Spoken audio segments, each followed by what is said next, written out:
Vaticano, lar da instituição religiosa mais antiga do mundo ocidental, a Igreja Católica. Durante milhares de anos, foi dominado por reis, presidentes e ditadores. Um elo direto entre o homem e o próprio Deus. Seu poder é incomparável. O Vaticano representa algo que, através dos tempos, tem sido poderoso. E devido a essa forte influência, olhos curiosos e escândalos são o que gira em torno dele. Os segredos do Vaticano são alguns dos capítulos mais chocantes em toda a história humana. Desde a traição da Igreja à Ordem dos Templários. Os registros do julgamento estão lá e permaneceram em segredo durante 700 anos pelo Vaticano. Até os terríveis ataques contra um Papa morto.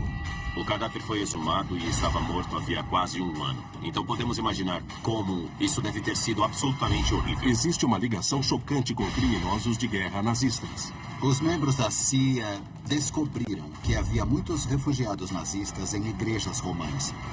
E alianças com grupos ultraconservadores que alguns acreditam ter o objetivo de influenciar o resto do mundo. O status do Vaticano como um líder mundial caiu justo nas sombras. A realidade em si é tão espetacular e tão fascinante que, em alguns aspectos, as teorias de conspiração e a mitologia são apenas uma espécie de aperitivo sem graça antes de um prato principal realmente gratificante. A verdadeira história do Vaticano é ainda mais obscura do que se pode imaginar.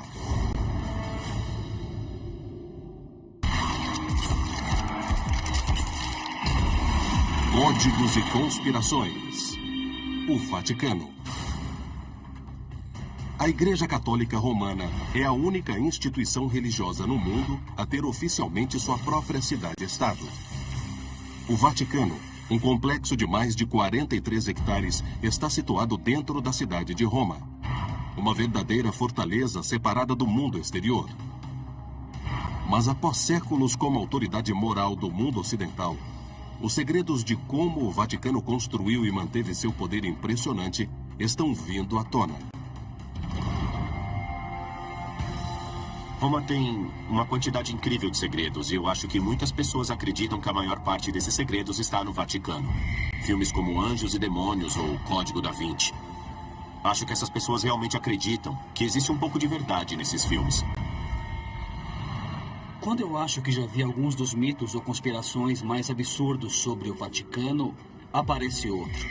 Os maçons mandam no Vaticano secretamente. A ideia de que os Illuminati estão lá. Algumas pessoas acham que dentro do Vaticano existem documentos que contestam a existência de Jesus. Mas os exageros da cultura popular não mostram a história real de justiça do Vaticano.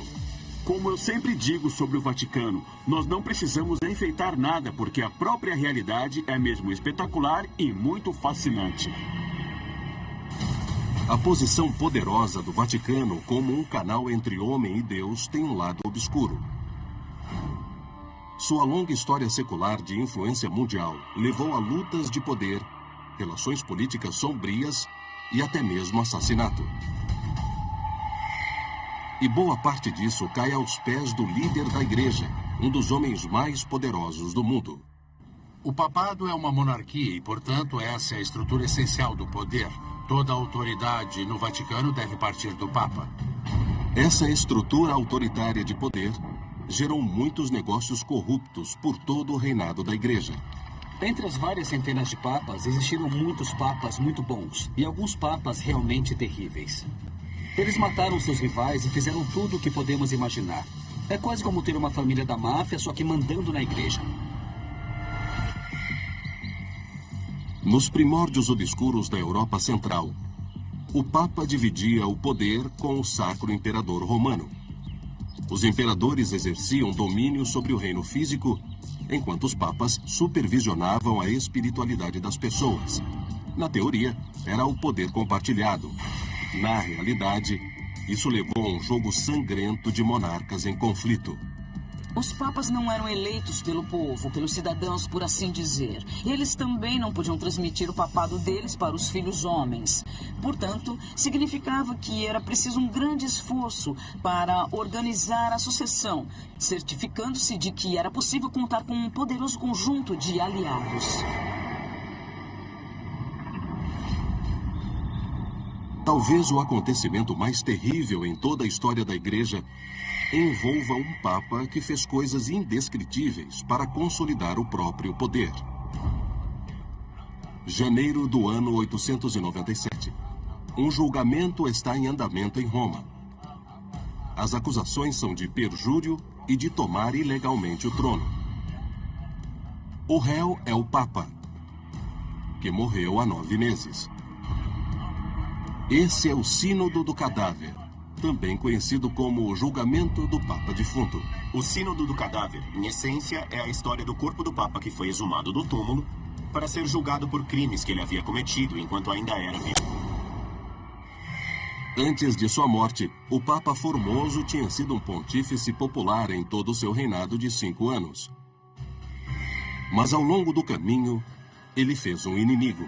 Haviam pedido a Formoso, ou melhor, ele havia sido sutilmente obrigado a coroar um dos membros da família Spoleto como sacro co-imperador romano. Guido III de Spoleto já era o sacro imperador romano que governava grande parte da Europa Central na época. Mas ele não confiava no Papa Formoso. Ao forçar o próprio filho a ser co-imperador, Spoleto esperava ganhar força política em relação ao Papa. Em resposta, o Papa Formoso fez com que os Spoletos fossem derrubados por uma facção rival e coroou um novo imperador. Os Spoletos juraram vingança, mas a família perdeu essa chance quando o Papa Formoso morreu de acidente vascular cerebral em abril do ano 896. Até que ajudaram a impulsar um sucessor. O Papa na época era o Papa Estevão VI. Ele tinha sido colocado no poder com um apoio significativo da família Spoleto. Eles fizeram a sua parte de intimidação política, facilitando as coisas. A corrupção era muito comum entre os papas. Eles não estavam livres dela.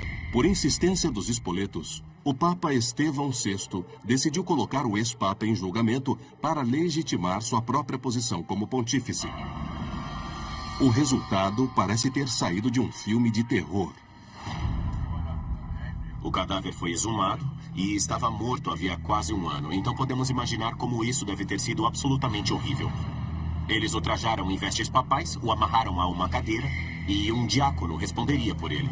O próprio Papa Estevão realizou o julgamento, conduzindo uma cena medonha à medida que gritava insultos e zombava do antigo Papa, acusando o cadáver em decomposição de cobiçar o papado na frente de membros do clero horrorizados. A conclusão do julgamento era incontestável. Estevão considerou o cadáver culpado de todas as acusações. Como foi considerado culpado, o corpo foi despojado de suas vestes papais. Ele foi vestido com roupas de leigo. E para aumentar a afronta e a desonra, tiraram 3 dedos dele, que foram decepados. Porque, é claro, eram esses dedos que ele usaria para abençoar. O tratamento chocante dado pelo sucessor ao líder espiritual da Igreja enviou ondas de choque por todo o Império. Mesmo na Idade Média, as pessoas ficaram horrorizadas com o fato de que seus líderes morais fossem capazes de tamanha crueldade. Ficaram revoltados com tudo aquilo e exigiram que o Papa Estevão VI fosse deposto. Ele foi aprisionado e, por seus atos, foi estrangulado em uma cela. Para muitos, o Sínodo do Cadáver foi o ponto mais baixo na história do papado. Mas o julgamento foi apenas o início de uma tendência. Era um sinal de que a Igreja e seus líderes estariam dispostos a fazer o que fosse preciso, às vezes de maneira abominável, para manter sua posição de poder no mundo. Às vezes as pessoas me perguntam: existe algum Papa que represente o poder máximo do Vaticano? Em todas as compilações e histórias que conhecemos, quem chegou perto do topo é quem eu chamo de Papa Borgia. Os Borgias eram uma família de Valência, na Espanha, que ganhou destaque entre os séculos XV e XVI. Deles vieram 2 papas, Afonso Borgia, que governou entre 1455 e 1458, e o sobrinho dele, Rodrigo Borgia, que se tornou o Papa Alexandre VI e governou de 1492 a 1503. As histórias que cercam o Papa Alexandre VI e o restante da família Borgia são algumas das mais horríveis já associadas com a Igreja Católica. Ao se tornar Papa, Alexandre logo ganhou a reputação de sanguinário. Os italianos ricos tiveram suas terras confiscadas e foram presos. Muitos morreram em circunstâncias súbitas e estranhas. Quando um frade se atrevia a falar contra ele, era excomungado e condenado à morte. E como se o desejo por derramamento de sangue não bastasse, o Papa Alexandre também era conhecido por quebrar o voto de castidade. E ele fez isso na tentativa de consolidar o próprio poder. Com as relações sexuais, ele poderia criar uma dinastia para si mesmo, uma dinastia particular. Ele teve filhos ilegítimos, 7 no mínimo, talvez até 10. Para se tornar um príncipe da Renascença, os papas eram príncipes renascentistas. Era preciso jogar o jogo e era um jogo difícil. Uma das piores acusações já registradas contra o papado veio da época de Alexandre VI como líder da igreja. O evento ficou conhecido como o Banquete das Castanhas. 30 de outubro de 1501. O Papa, durante o jantar de domingo, fez 50 belas prostitutas dançarem diante deles, primeiro vestidas e depois sem roupa. De acordo com um relato histórico, as castanhas eram espalhadas pelo chão após o jantar, e as mulheres nuas andavam sobre as mãos e joelhos para apanhá-las. Bem, se isso é ou não verdadeiro, realmente fica a cargo do público para julgar. Mas certamente há indícios suficientes que comprovam tanto contra quanto a favor. O acontecimento foi registrado no diário de um alto funcionário da igreja. Mas para muitos estudiosos modernos, foi aí que as histórias dos Borgias começaram a ser melhor analisadas. Muitas das fontes utilizadas para descrever esse banquete e outros comportamentos escandalosos vêm de cartas e diários de pessoas vistas como inimigas dos Borgias. Havia pessoas que os amavam porque toda a subsistência delas dependia deles. Mas também havia gente que os odiava profundamente. E aí temos, portanto, a questão do poder da propaganda. Como podemos lidar com isso? Muitos pesquisadores modernos acreditam que Alexandre VI foi vítima de uma conspiração de desinformação. Clérigos italianos tentando pintar os Borgias espanhóis sob uma luz fraca para destituí-los do poder. Mas isso não significa que os Borgias eram santos. Os filhos ilegítimos do Papa não estavam em discussão, nem os diversos corpos que se acumularam durante o papado dele. Existiam muitas forças que provocaram mudança no tipo de cultura que tornou alguém como Alexandre VI possível. Podiam até aceitar que o rei da França matasse ou então tivesse filhos com uma amante, mas não esperavam que o Papa fizesse isso. Uma igreja voltada para a personalidade com base em quem era o Papa. E quando eles eram reis, eles viviam como reis. O início da história do Vaticano certamente veio manchado de sangue. Mas para entender melhor o funcionamento interno da igreja, os verdadeiros segredos estão escondidos no próprio arquivo particular da cidade do Vaticano, onde muitas pessoas acreditam haver revelações chocantes que mostram a verdadeira ligação da igreja com os Cavaleiros Templários e o Opus Dei.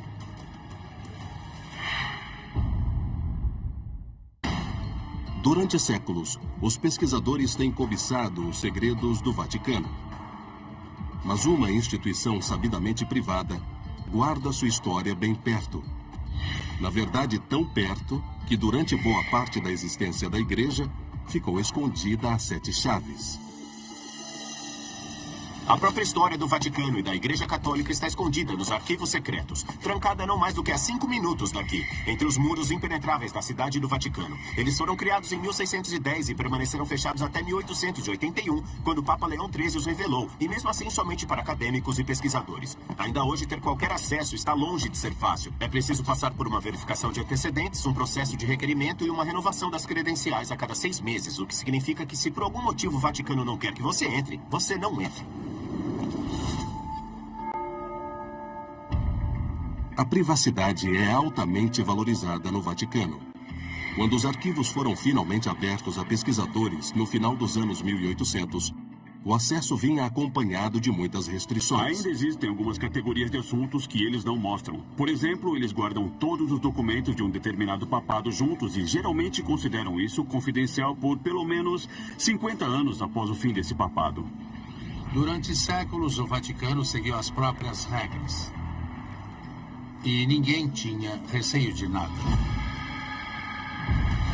Mas essa nova era de transparência do Vaticano revelou uma série de documentos valiosos. A solicitação de Henrique VIII de anulação do casamento, levando à ruptura da Inglaterra com a Igreja. O processo de Galileu com suas teorias da galáxia e depois acusações de heresia. A bula papal excomungando Martinho Lutero. Mas os pesquisadores logo descobriram que havia algo além da nova mentalidade aberta do Vaticano. Aos arquivos do Vaticano não era permitida uma busca. Os estudiosos já teriam que saber muita coisa para poderem fazer as perguntas certas. Os pesquisadores não tinham liberdade para inspecionar o material à vontade ou para fazer novas descobertas. Ou seja, o Vaticano pode reter qualquer informação e manter qualquer parte de sua história em segredo, se assim o desejar. Os arquivistas de lá fazem a seleção para mim daquilo que eles chamam ser os documentos relevantes. Nenhum pesquisador, nenhum historiador, nenhum investigador quer ter a análise feita para eles por outra pessoa. Quando se trata de arquivos secretos, parece sempre que o Vaticano está colaborando por um lado e se omitindo por outro. Talvez um dos documentos mais surpreendentes já revelados dos arquivos secretos tenha vindo a público após ter sido extraviado. Trata-se de um grupo que é assunto de maior especulação do que qualquer outro na história da Igreja. Os Cavaleiros Templários. Tem o julgamento dos Cavaleiros Templários, os Cavaleiros Cristãos que travaram a guerra para as Cruzadas que depois foram julgados por heresia. Os registros de julgamentos estão lá. Isso foi mantido em segredo durante 700 anos pelo Vaticano. De acordo com uma teoria de conspiração, os Templários descobriram documentos em Jerusalém que iriam expor mentiras que a Igreja contou para difundir seu poder na Idade Média. Segundo alguns, existem verdades obscuras que destruiriam o mundo e talvez até mesmo a Igreja. Os Templários teriam usado esses documentos para chantagear a Igreja por dinheiro e poder, até que um Papa conspirou para eliminá-los em um massacre violento. Em 2007, um documento extraviado nos arquivos do Vaticano finalmente revelou a história real. A história dos Cavaleiros Templários no Vaticano e na Igreja Católica Romana, essa história foi meio que manchada pelo Código da Vinci. O novo documento é uma revelação, detalhando os julgamentos dos Templários conduzidos em 1308 na França. As transcrições mostram que os Templários foram acusados de heresia pelo rei da França, Filipe IV. A base para a acusação era um bizarro ritual de iniciação templária em que se cuspia na cruz, se negava a Jesus e se beijava um homem na boca. Agora o entendimento é que se essas coisas existissem mesmo, então elas existiam porque houve tentativas de testar os membros da Ordem dos Templários, para que esses membros pudessem resistir às perseguições que enfrentariam como cristãos nas mãos de um povo hostil. Mas a transcrição do julgamento mostra que o Papa tinha empatia pelos Templários. O Papa Clemente absolveu os Templários do pecado e pretendia corrigi-los. O rei Felipe, no entanto, queria mais. Ele estava profundamente em dívida para com os Templários e se sentia ameaçado pela força que possuíam. Então ele pressionou o Papa para se livrar deles. O documento mostra que Clemente cedeu e dissolveu a ordem, traindo os leais cavaleiros que haviam lhe pedido proteção. Felipe, então, mandou queimar 120 homens na fogueira. Assim, foram destruídos os Templários, sua riqueza e poder. O registro exime os cavaleiros de heresia e mostra que o Papa não ordenou tal execução. Mas, mesmo assim, fez dele cúmplice em uma manobra política. Ver esses papéis que esses homens assinaram que mudaram a história, isso pra mim é simplesmente impressionante. Alguns acreditam que os arquivos escondem outros segredos surpreendentes, como a associação da Igreja com o grupo conservador conhecido como Opus Dei. No Código da Vinci, o Opus Dei é retratado como uma seita ultraconservadora sedenta de poder. Muitos acreditam que o grupo da vida real é de manipuladores de fantoches dentro do Vaticano, controlando o Papa e a agenda da Igreja. Os supostos membros vão desde altos oficiais da Igreja a cargos importantes em governos estrangeiros. Então, o que é exatamente o Opus Dei? Bom, o Opus Dei nasceu na Espanha em 1928, criado por um padre espanhol chamado José María Escrivá, que se tornou nos anos 1930 e 40 provavelmente o movimento conservador católico mais importante da Espanha naquela época. Geralmente chamado de obra, Opus por seus membros. Essa seria a versão, digamos, mais branda do Opus Dei. A versão mais séria do Opus Dei seria uma organização em que tudo gira em torno do sigilo. Segundo teorias da conspiração, o Opus Dei está tentando assumir a Igreja, com o objetivo de impor suas opiniões fundamentalistas ao mundo. Essas opiniões derivam do que muitos veem como comportamento fanático. Eles usam por mais ou menos 1 hora todos os dias uma pequena corrente com pontas de arame em volta da coxa chamada de cilício. E, uma vez por semana, também se autoflagelam nas costas com uma espécie de chicote pequeno de couro durante uns 10 ou 15 minutos. Esses atos bizarros preocupam alguns, mas sua representação tende ao exagero. Não é como o monge albino exaltado do Código da Vinci se chicoteando em um frenesi sangrento. Eles não sangram e não gritam de dor. Mas outras práticas do Opus Dei não se encaixam no que muitos da Igreja consideram aceitável, como ter vários níveis de afiliação em que os mais inferiores recebem um tratamento desigual. Cheguei cedo uma vez para uma consulta com um sacerdote da ordem. Entrei na sala pensando que estava sendo chamado e tinha uma mulher varrendo o chão e ela literalmente saiu correndo da sala gritando porque ela não tinha permissão de ver os homens. E ela era um dos membros das classes mais baixas do Opus Dei. Alguns superiores do Opus Dei liam a correspondência e os e-mails de outros de seus membros para ficar de olho no que estavam fazendo.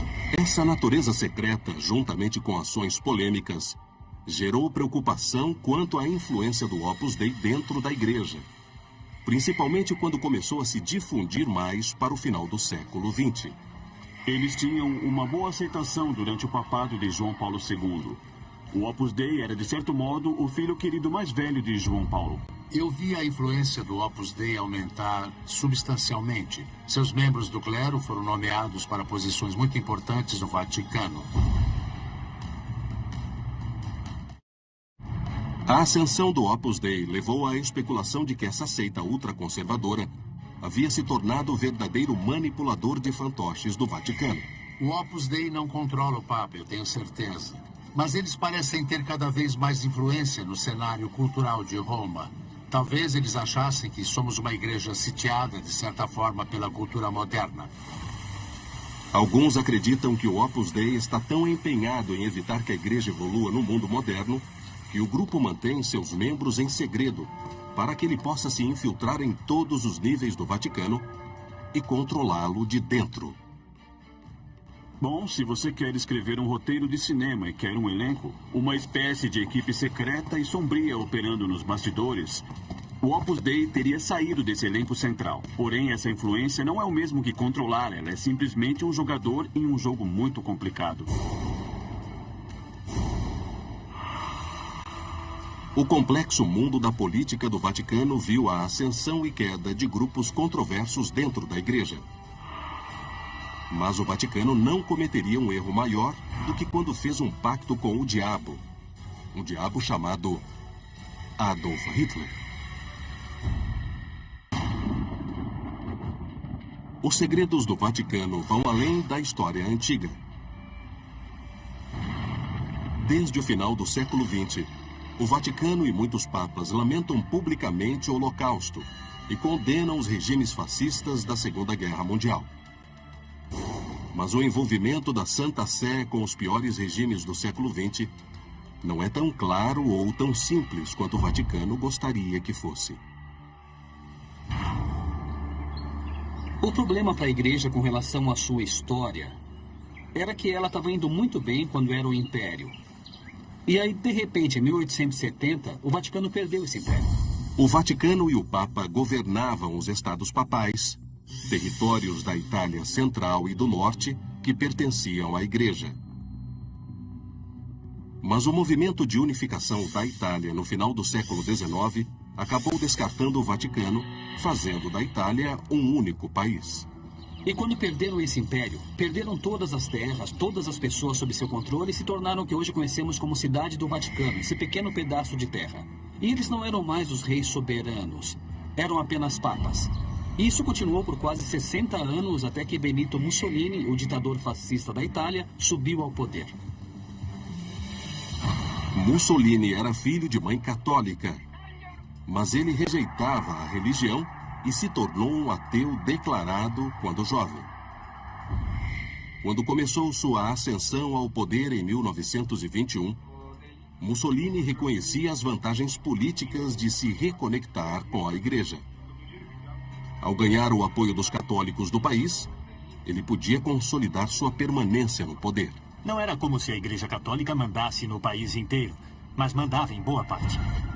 A Igreja Católica era a mais antiga e, portanto, a mais influente instituição na Itália moderna.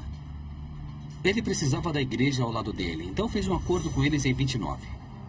Eles o apoiaram, eles juraram lealdade a ele, estavam completamente do lado dele. O que ele lhes deu em troca?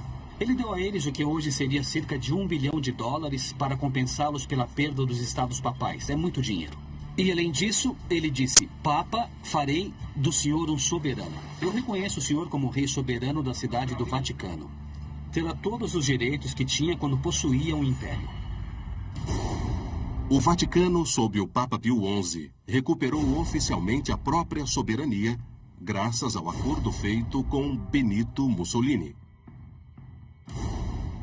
Mas à medida que Mussolini ficava cada vez mais à vontade como chefe de Estado, suas ações ficavam mais fanáticas.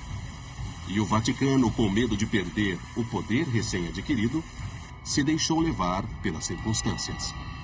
O líder da Igreja Católica fez acordos e deu legitimidade a 2 regimes fascistas.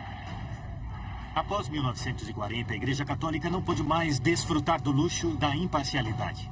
No início, não se imaginava que a Alemanha nazista criaria acampamentos onde usassem técnicas industriais para o assassinato em massa.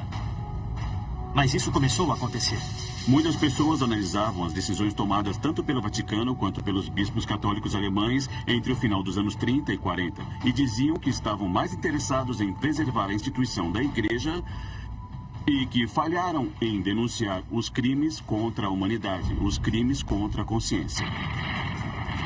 E ao mesmo tempo que a Segunda Guerra Mundial deixou muitas perguntas em aberto sobre as motivações do Vaticano, nenhuma parte da história do Vaticano inspirou mais atos de conspiração e assassinato que o Banco do Vaticano.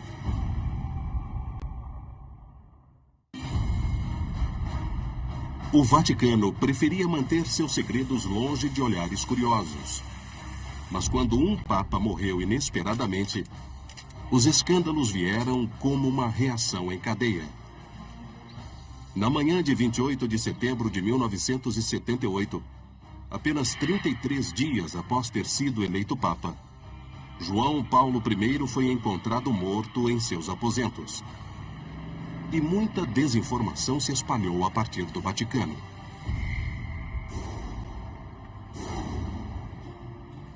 O Vaticano cometeu um erro básico, dizendo que João Paulo I tinha morrido pacificamente em seu leito durante a leitura da Imitação de Cristo, o que acabou não sendo verdade.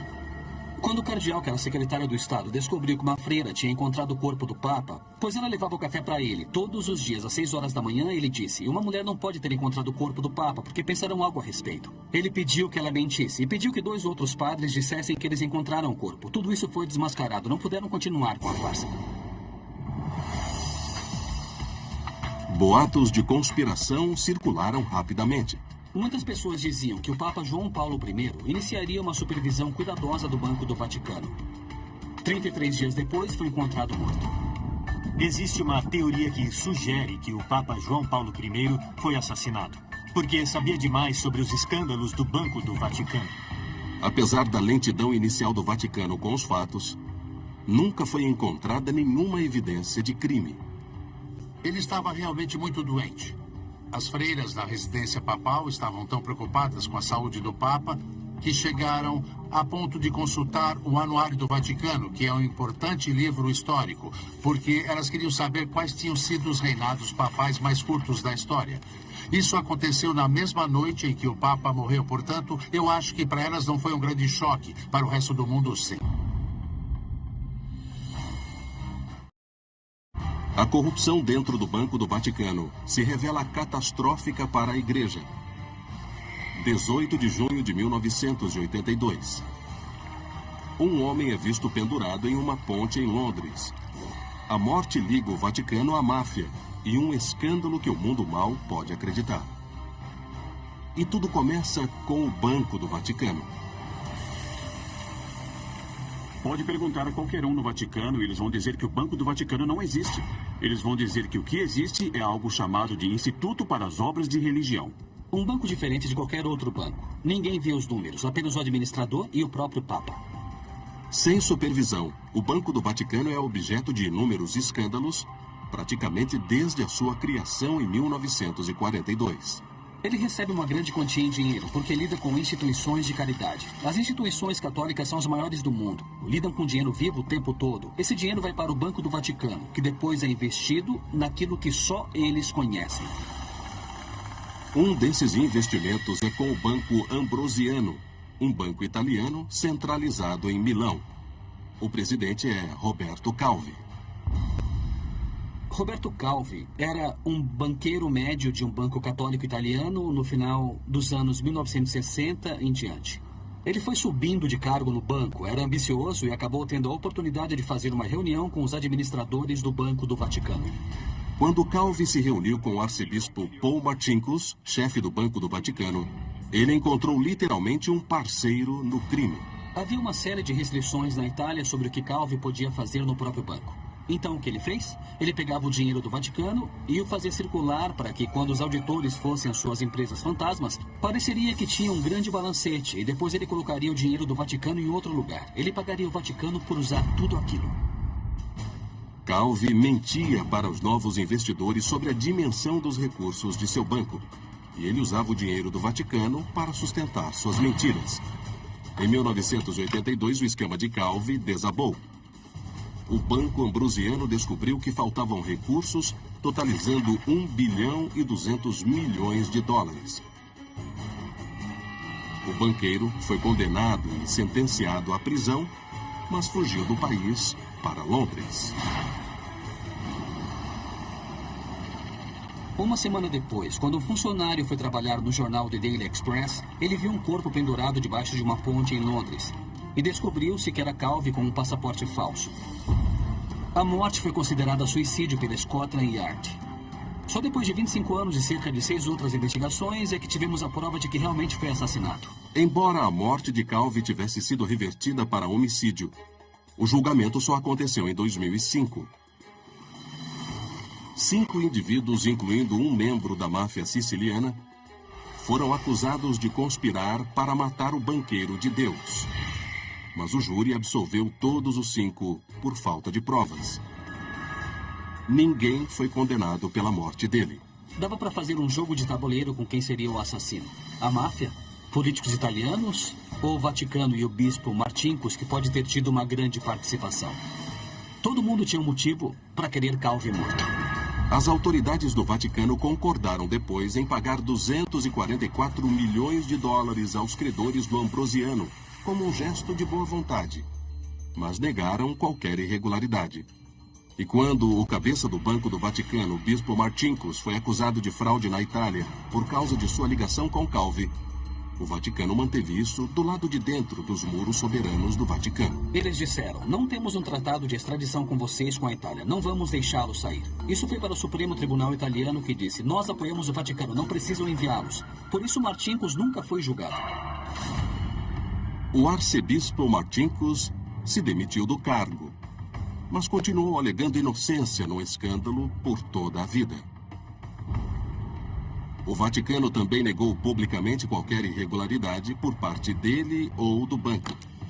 Até mesmo nos documentos, Marcinkus teve o cuidado de nunca revelar nada. Houve uma troca de documentos em 79 com que eu me deparei que realmente mostrou uma incrível passagem direta para a arrogância do Banco do Vaticano. Entre alguns dos documentos mais interessantes encontrados, acabaram surgindo alguns em que o Procurador-Geral Adjunto dos Estados Unidos escreveu para o Marcinkus, dizendo que queriam obter informações sobre uma empresa que devia ao governo por fraude e que, portanto, queriam que eles bloqueassem o dinheiro. A resposta do Marcinkus foi no sentido de não enche, dizendo: a propósito, o Banco do Vaticano foi fundado anos atrás por um Papa. É para obras religiosas do mundo todo. Analisei as nossas contas e não encontrei nada. Isso encerrou tudo. Ele fechou o Departamento de Justiça. Essas cartas entre o Departamento de Justiça e Marcinkus são notáveis no sentido de que Marcinkus estava disposto a ser apenas um grande mentiroso. A carta de Marcinkus dizia ao governo dos Estados Unidos que o Banco do Vaticano não tinha envolvimento com operações escusas. Isso ao mesmo tempo em que ele se envolveu com a fraude de Calvi. No Vaticano dos dias modernos, documentos tornaram-se uma fonte frequente de ainda mais escândalos, do tipo que envolve as pessoas mais próximas do próprio Papa.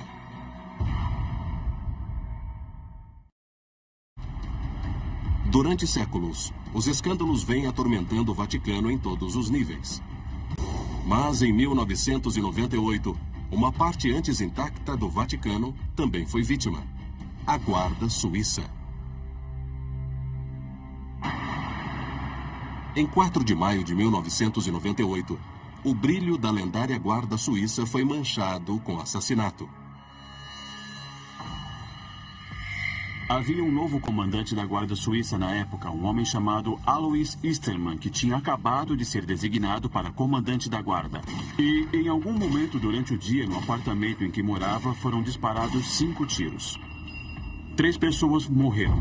Eastermann, o novo comandante da guarda, a esposa, uma ex-modelo da Venezuela, e um membro da Guarda Suíça, um membro júnior mais jovem da guarda, Cedric Tournay. O relatório oficial afirma que Cedric Tournay teve um desentendimento com Eastermann e depois cometeu assassinato e se matou. Mas muitos viram um problema com a rapidez com que o caso foi resolvido. Esse jovem rapaz estava descontente. Ele tinha sido rejeitado a uma promoção. Ele pegou uma arma, foi até lá e atirou, matando o oficial comandante e a esposa dele. Em seguida, tirou a própria vida. Caso encerrado. Mas o caso acabou se revelando um pouco mais complicado. O encerramento rápido do caso pelo Vaticano provocou surpresa. Os advogados da mãe do jovem da Guarda Suíça insistiram no caso e queriam uma investigação externa do homicídio que ocorrera em solo vaticano. Mas o Vaticano, claro, jamais concordaria com isso e não concordou. Um conhecido jornalista, John Foley, escreveu um livro no qual ele acredita ter documentado que Tournay e Eastermann tinham um relacionamento homossexual e que Eastermann tinha rompido o relacionamento e se interessado por outro membro da Guarda Suíça. Surgiu uma teoria de que, por constrangimento, o Vaticano não queria nenhum relato de um caso homossexual em sua guarda de elite. Mas com a recusa do Vaticano em se aprofundar ainda mais no caso, para muitos, o caso continuou não solucionado. Com a chegada do século XXI, o Vaticano parece entrar lentamente no mundo moderno. Um mundo onde uma transparência maior será essencial sob o Papa Bento. Mas, em 2012, o escândalo mostra sua cara feia mais uma vez. Um jornalista italiano chamado Gianluigi Nuzzi, que já era conhecido como jornalista investigativo de televisão antes de tudo isso, teve acesso a uma série de documentos supostamente secretos do Vaticano sobre praticamente todos os tipos de assunto. No escândalo apelidado de VatiLeaks, centenas de documentos sigilosos vazaram da mesa do Papa para a imprensa italiana. Os documentos revelam corrupção, favoritismo e má gestão dentro do Vaticano, constrangendo o Papa e sua administração.